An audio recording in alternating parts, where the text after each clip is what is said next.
MBBS in abroad. Apollo MedSkill 6 years of MBBS program will be completed in 35 lakhs only.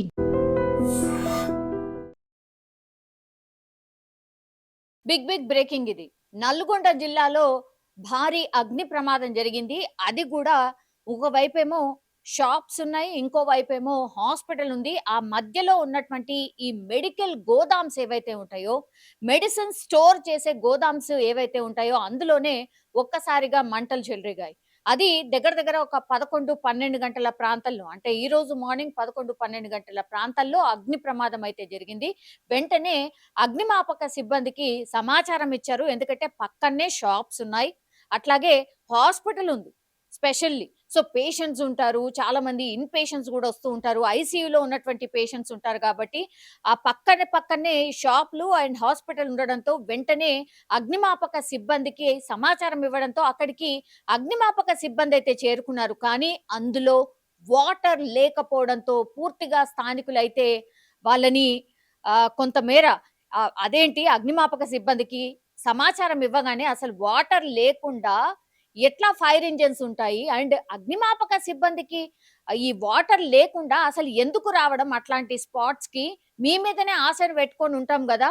ఇప్పుడు మీ దగ్గర అసలు వాటరే లేనప్పుడు మీరు ఎందుకు వచ్చినట్టు అని స్థానికులు కొంత ఆగ్రహాన్ని వ్యక్తం చేస్తున్న సిచ్యువేషన్ అయితే కనిపిస్తోంది. దీంతో స్థానికులే అక్కడ దగ్గరలో ఉన్నటువంటి వాళ్ళ దగ్గర ఉన్నటువంటి వాటర్ తోనే కొంత ఆ అగ్నిని ఆర్పే ప్రయత్నం చేశాను. సో ఇది ఒక రకంగా అక్కడ నల్గొండలో అసలు ఏం జరుగుతోంది? ఫైర్ సిబ్బంది దగ్గర నీళ్లు లేకుండా వీళ్ళు ఫైర్ యాక్సిడెంట్ జరిగితే ఏం చేద్దామని వచ్చిండ్రు అని స్థానికులైతే పూర్తి స్థాయిలో ఆగ్రహం వ్యక్తం చేసినటువంటి పరిస్థితి. ఇంకోవైపేమో ఇప్పుడు ఈ గోదాంలో మెడికల్ కి సంబంధించిన మెడిసిన్స్ ఉన్నటువంటి గోదాంలో అగ్ని ప్రమాదం జరిగింది కాబట్టి పూర్తిగా చాలా ఎక్కువగా ఈ స్మెల్ కావచ్చు, దగ్గరలో ఉన్నటువంటి ఈ నివాస ప్రాంతాలు అనుకోండి, లేదంటే షాప్ వాళ్ళు అనుకోండి, హాస్పిటల్ వాళ్ళు, పూర్తిగా స్మెల్ చాలా ఎక్కువ రావడం, మంటలు కూడా కళ్ళకు మంటల్లాగా అనిపించడం, అట్లాగే భయంకరంగా స్మెల్ రావడం, అక్కడ ఉండలేని పరిస్థితి ఉండడం. సో ఈ అన్నిటి నేపథ్యంలోనే స్థానికులే వచ్చి ఆ అగ్నిని అంటే పూర్తిగా చల్లారే ప్రయత్నం చేసిండ్రు తప్పించి, చల్లార్చే ప్రయత్నం చేసిండ్రు తప్పించి, అక్కడ ఫైర్ ఇంజిన్ వచ్చి కూడా పూర్తి స్థాయిలో వేస్ట్ అన్నటువంటి మాట కూడా చెప్తున్నారు. కానీ దేవుడి దయ వల్ల నిజం చెప్పాలంటే అక్కడ ఉన్నటువంటి పరిస్థితుల్లో ఒకవేళ ఇంకా పెద్ద ఎత్తున మంటలు చెలరేగుంటే మాత్రం ఆస్తి నష్టమే కాదు, ప్రాణ నష్టం కూడా చాలా పెద్ద ఎత్తున జరిగేది. ఎందుకంటే అక్కడ స్థానికులు వెంటనే రియాక్ట్ అయ్యి వాటి మీద వాటర్ చల్లారు కాబట్టి వెంటనే మంటలు కంట్రోల్లోకి వచ్చాయి. కానీ ఆ గోదాంలో ఉన్నటువంటి మెడిసిన్స్ అన్నిటికీ కూడా ఒకదానికొకటి పూర్తి స్థాయిలో అంటుకోవడం, అండ్ ఆ గోదాం పూర్తి స్థాయిలో కాలిపోవడం, కొన్ని లక్షల స్టాక్ అందులో నిల్వ ఉండడం, ఆ ఆస్తి నష్టం అయితే ఈ గోదాంకి సంబంధించిన వ్యక్తికైతే జరిగింది. ఆయన కన్నీరు మున్నీరుగా విలపిస్తున్నటువంటి పరిస్థితి అయితే ఉంది. కానీ నిజం చెప్పాలంటే కూడా ఆ పక్కన ఉన్నటువంటి సిచ్యువేషన్ లో హాస్పిటల్ గాని, స్థానిక షాప్స్ కి గాని ఇంకా మంటలు అంటుకొని ఉంటే అత్యంత ఘోరమైన పరిస్థితి ఉండేది అన్నటువంటి మాట స్థానికులైతే చెప్తున్నారు.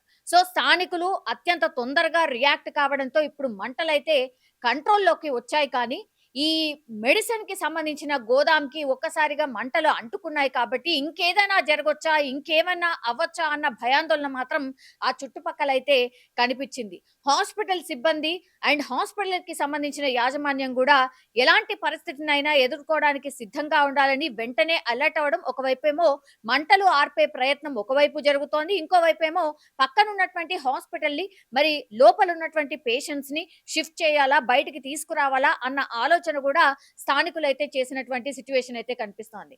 కానీ ఇంత టెన్షన్ నేపథ్యంలోనే ఆ మంటలు ఒక్కసారిగా ఎగిసిపడ్డాయి. కానీ వెంటనే చల్లార్చే ప్రయత్నం చేశారు కాబట్టి ఆ మంటలు within half an hour to 1 hour కంట్రోల్లోకి వచ్చింది. కాబట్టి హాస్పిటల్ సేఫ్, అట్లాగే పక్కన ఉన్నటువంటి షాప్స్ అయితే సేఫ్ గా ఉన్నటువంటి పరిస్థితి. కానీ ఇప్పుడు మంటలు అంటుకున్నటువంటి గోదాం మాత్రం పూర్తి స్థాయిలో అంటే పూర్తి స్థాయిలో కాలిపోవడమే కాదు, బుగ్గిపాలైపోయినటువంటి పరిస్థితి అయితే కనిపిస్తోంది.